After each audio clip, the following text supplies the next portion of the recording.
Vaovao finoana natanteraka Rodibe ny tanora ny STK FJKM ny asabotsy sy hoavy zao ho fanomanana ny fiaonam-be nasionaly no tena antony zany sy ny akom-baovao. Anatanteraka Rodibe ny tanora ny sampana tanora kristianina ao amin'ny sahany fiangonan'i Jesu Kristy eto Madagasikara. Amin'ny alalan'ny hetsika ara-panatanjahantena no anamariana izany ka isy ny azakazaka tongotra sy azakazaka bisikileta izay atao manodidina ny fariana nosy amin'ny sabotsy 4 aprily ho avy zao. Izao hetsika izao dia tafiditra indrindra amin'ny fanomanana ny fiaonam-be nasionaly izay atao any Antsiranana ny volana septambra ho avy zao.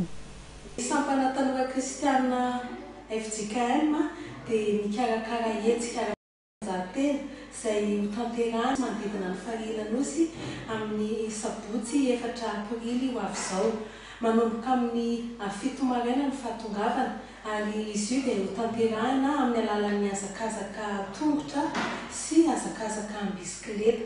Ary tsy ny tanora ihany fa ny kristianina FJKM tsy ankanavaka dia asainay handray anjara amin'izany azakazaka izany avokoa. Fandraisana anjara arivo ariary ho an'ny azakazaka tongotra ary 2 arivo ariary kosa ho an'ny azakazaka bisikileta.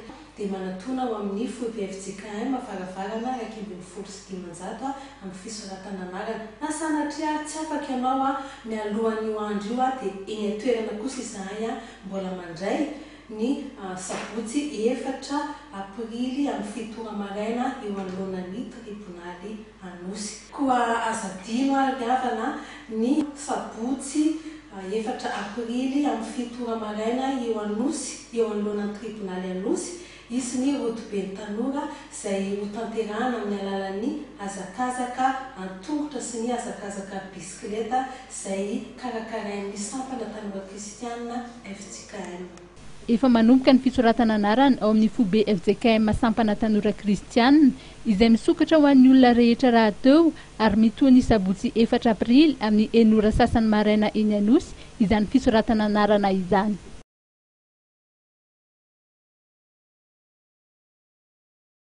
Dia iny vaovao manasongadina ny finoany ihany koa tompolasa tompoko vavy no entina isarahana aminao amin'ity takariva ity isaorana feno ianao tsy nisaraka tamin'ny fahitalavitra mateveta ao anatin'izay fotoana ny fampalalam-baovao izay azadino mitoetra ny fandarana eto amin'ny fahitalavitra ny tenako mametraka ny veloma mandrapitafa ho amin'ny manaraka indray veloma tompoko.